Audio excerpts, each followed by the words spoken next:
এখন বাজে হচ্ছে 4টের সময় ভিডিও করতে এলাম, কারণ আমি ছিলাম না, একটু বেরিয়েছিলাম। বেরিয়ে এই একটু আগে এসে ভাত টাত খেয়ে তা ভাবছিলাম ভিডিও করবো না, কারণ সত্যি কথা মানে রোদ্দুর থেকে আসলে না আমার সাংঘাতিক ঘুম পায়, রোদ লাগলেই ঘুম পেয়ে যায়। তা যাই হোক, আজকে একটা মানে বিষয় নিয়ে আপনাদের সঙ্গে আলোচনা করব।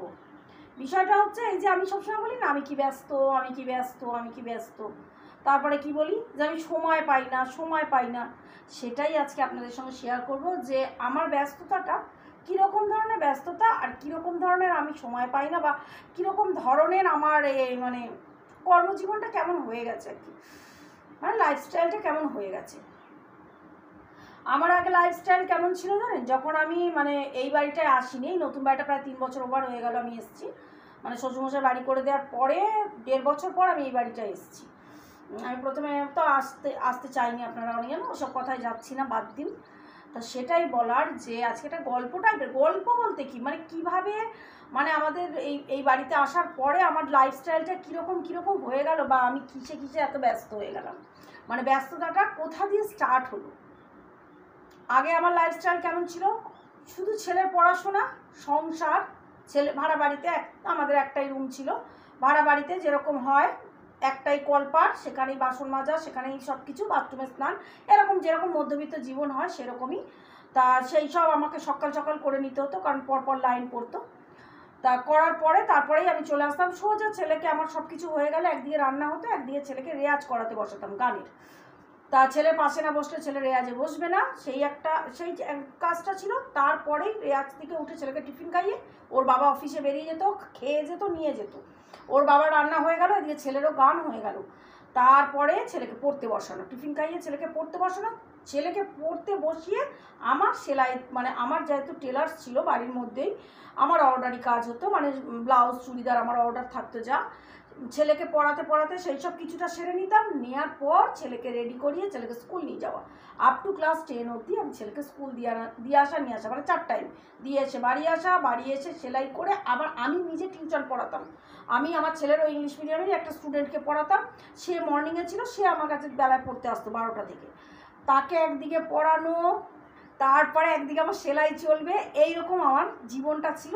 তারপরে সে পড়ে চলে যেত, তাকে আমি অনেকক্ষণ পড়াতাম, যেহেতু সে তার মা বাবার কাছে থাকতো, মায়ের কাছে থাকতো না, তাকে আমি একদম নিজের সন্তানের মতো করেই মানুষ করছিলাম। তারপরে সে চলে যেত, আমি খাওয়া দাওয়া করে একটু রেস্ট নিয়ে আবার 4টের সময় ছেলেকে আনতে যেতাম। ছেলেকে নিয়ে আসার পর আমার আবার কী থাকতো, সংসারের কাজ সেরে যদি কোনো দিন কাস্টমার আসতো সেলাই নিতে, সেলাই দিয়ে দিতাম, দিয়ে আমি আবার ছেলেকে সন্ধ্যেবেলায় টিউশন পড়াতে নিয়ে যেতাম। এই ছিল আমার জীবন। আনতে হতো না, কারণ ওর বাবা এসে যেত অফিস থেকে, ওর বাবা আনতো। আর আপ টু ক্লাস 7 অবধি ছেলে ঘরেই পড়াশোনা করেছে আমার কাছে, 7 থেকে আমি টিউশন দিয়েছি। এই হচ্ছে আমার একটা জীবন ছিল। তারপর আমরা এখানে এলাম এই বাড়িতে। বাবা ফোন করছে, 1 মিনিট, বাবা ফোন করছে, ফোনটা ধরে নিয়ে। বাবা ফোন করলো, এক্ষুনি বাপের বাড়ি থেকে এলাম, বাবাকে দেখে এলাম, আর বড়দির বাড়িতে গেলাম, দিদিকেও একটু জাস্ট দেখে এলাম, আর গেছিলাম আমি ছেলেকে কলেজে মানে সব খোঁজ খবর নিতে, কারণ আমার ছেলের এবারে কলেজে অ্যাডমিশনের ব্যাপার আছে, যার জন্য কোথায় কি সাবজেক্ট, ও তো সায়েন্সে কম্পিউটার সায়েন্স নিয়ে পড়বে বলছে, তা কোথায় কীরকম কী হবে না হবে সেই সবগুলোই খোঁজ খবর নিচ্ছিলাম। তা বাবাকেও দেখে এলাম, দিদিকেও দেখে এলাম, বাবাকে একটু মুসম্বি কিনে দিয়ে এলাম, পেয়ারা খেতে চেয়েছিল কিন্তু পেয়ারা পাইনি। কালকে হসপিটাল থেকে মা বাবা দুজনকে নিয়ে এলাম।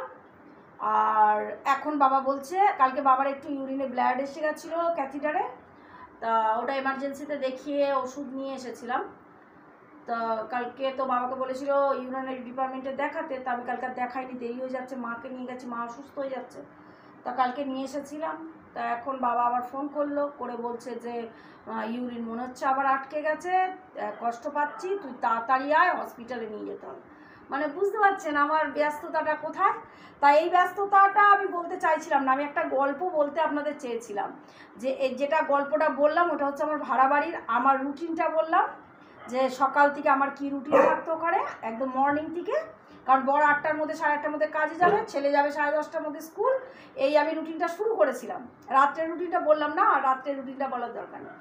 তারপরে এই বাড়িতে এসে যে আমার মানে এই বাড়ি আসার এক সপ্তাহ পর যে ঘটনাগুলো ঘটতে শুরু করলো সেইটা আপনাদেরকে আজকে শেয়ার করবো ভেবেছিলাম, বাট হবে না, আমাকে বেরিয়ে যেতে হবে এক্ষুনি।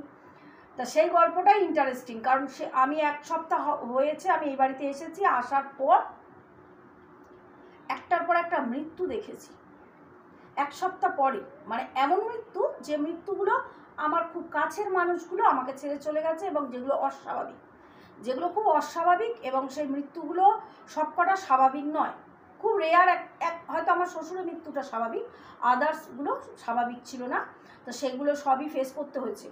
তা যাই হোক, ভিডিও এখানে এন্ড করে দিচ্ছি। আজকে এই ভিডিওটা হয়তো আমি বাবাকে হসপিটালে নিয়ে যেতে যেতে হয়তো এডিট করব, পোস্ট করব, প্লিজ আপনারা দেখবেন। আর কি বলবো, চললাম, ড্রেস চেঞ্জ করবো, ফ্রেশ হব, বাচ্চাদের একটু খাওয়াবো, খাইয়ে ছেলে যাবে আমাকে বাপের বাড়িতে দিয়ে আসবে। চললাম, টাটা।